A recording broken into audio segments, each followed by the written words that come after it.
under 16s ban coming into effect in a couple of months. So from December, that under 16s are going to be facing a social media ban. And obviously other countries are chasing similar things. So it's not completely unique, December 10.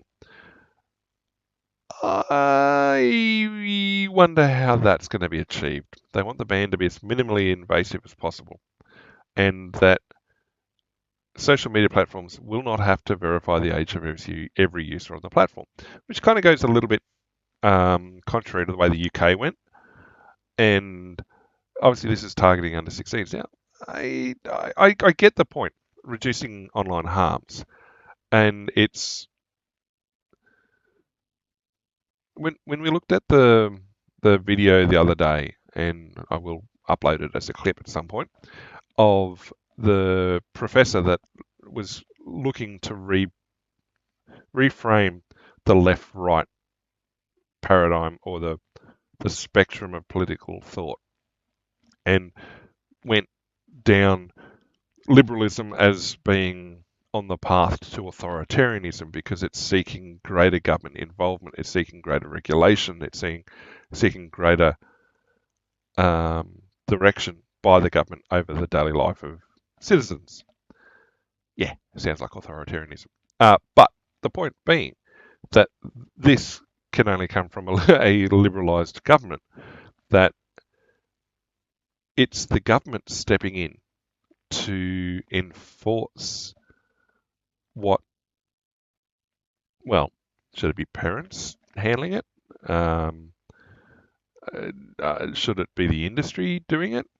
But at the end of the day, the government's stepping in to do it. The ship has long sailed on this, and so keep backing Australian families and keeping it safe. Now, Chromebooks, for example, became a big thing for a lot of schools to provide. I know there's a couple of states and territories that provide them to their students at various stages, and then they lock them down using certain standards that they'd set during the contracts to acquire them and everything else, and the services and everything else. What those contracts were, though, were not very good. I'll say that right now. I've seen some of these Chromebooks and the way they've been locked down or not locked down, and they've basically created for themselves a picture or a self-belief that the nature of the restrictions on the laptops is suffice to protect the students, who are somewhere between 10 and 18 years old.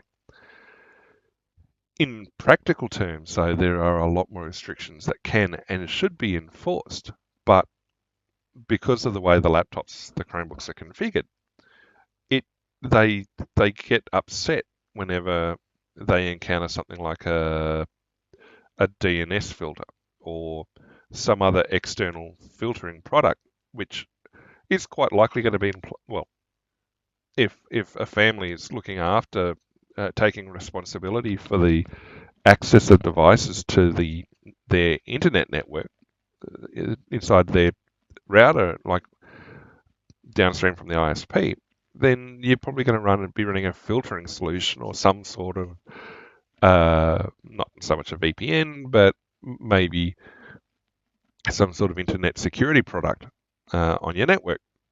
Now, these Chromebooks throw an absolute wobbly when they hit those, because they have a heartbeat that reaches out to certain third-party locations. And if you deny that heartbeat, which appears on the network as an uncommanded network connection, which is the sort of thing you want to stomp on, the Chromebook refuses to operate. And so you've got this device that necessitates the network manager, so to speak, having to open a pathway for something that shouldn't be obviously they've got to track the Chromebooks, got to know where they are and all that sort of stuff, but demanding the weakening of network security to allow the device to go on the network is not good practice. But no, people wash their hands of it and say, oh, I know what I'm doing.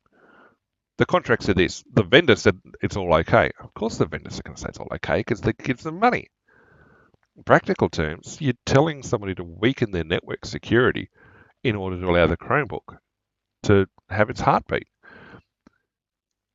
It also doesn't prevent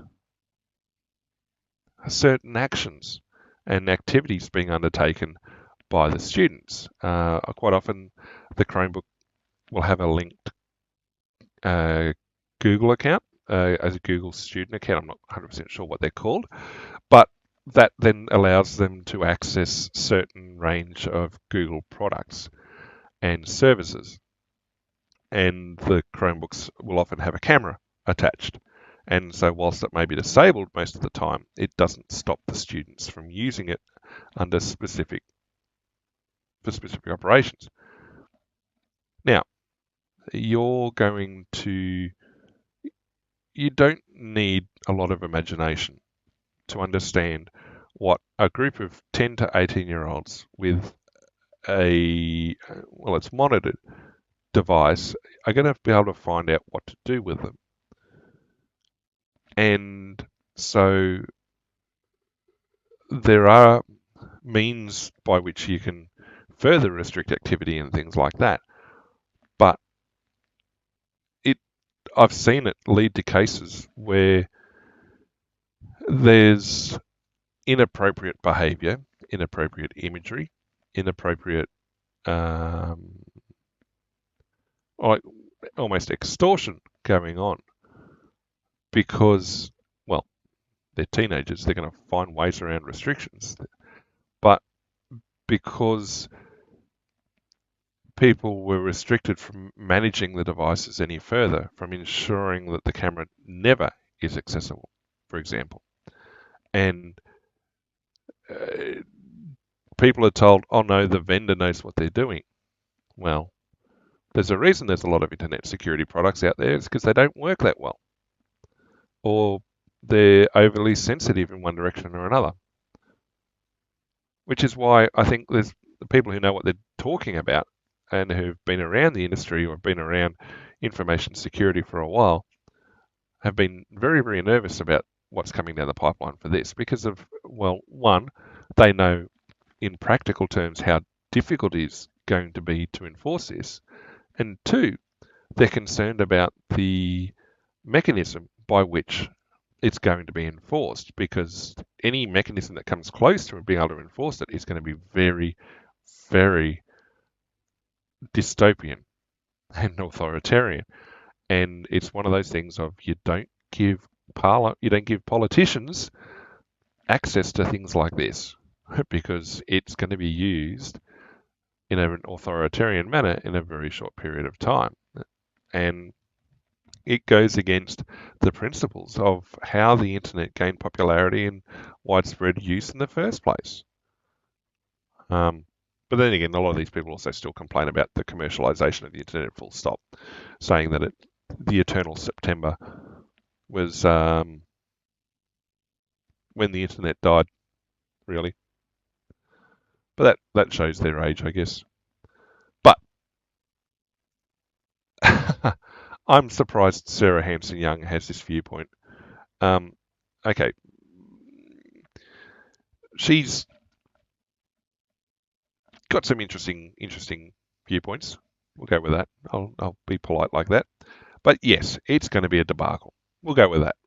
And I mean, it's funny. I've been talking to some teenagers, not by offering them free candy, but I mean, some of them are like, yeah, okay, the band's going to come. But the funny thing is, there's a bunch of 10-year-olds running around going, well, we just don't log in.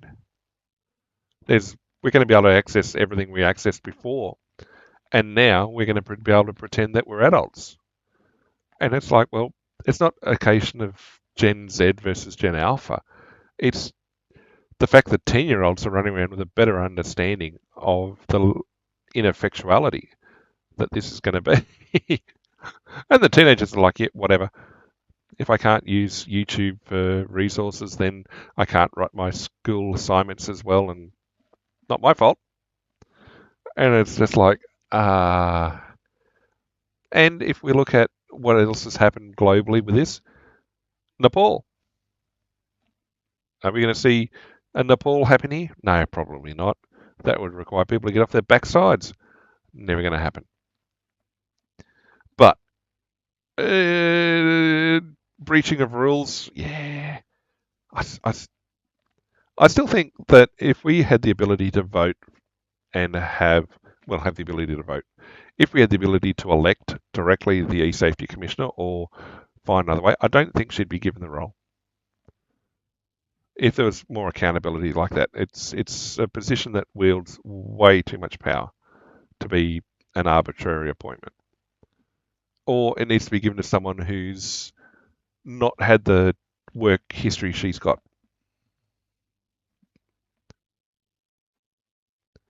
So, now, okay, we talked earlier on today about who's being authoritarian. Oh, you can just hear the jackboots marching down the street with this one. There may be a few completely decided to do nothing. Okay, companies do nothing, not a surprise. Just to test out Resolve, and if that's what they plan to do, we will meet them with force. I don't think that's your place to say that. You can recommend. I don't think you can direct. Maybe. Oh boy. So if you don't retain personal data from age checks, how do you know you're going to do it? And the whole point is, people are rightfully enough frustrated with third-party age identity providers, like third-party companies holding on to age and identity and things like that for identity theft. This is just going to be an identity thieves' wet dream coming up in the next couple of months.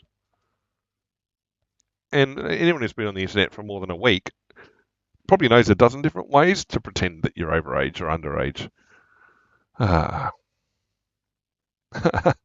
mean, back in the day when Leisure Suit Larry was released, there were a lot of under 18s who suddenly learnt a lot about American history and suddenly learned a lot to appear to be over 18 to pass the questionnaire before the game to let them in. Law of unintended consequences. So, yeah, it's not foolproof. I don't think parents want to use this as a security blanket to begin with. But and there's also the concern, all the screeching about about Trump crashing down on free speech. Not that he has. It completely ignores the effect that this is going to have on the ability to control speech and limit the accessibility of people to find things.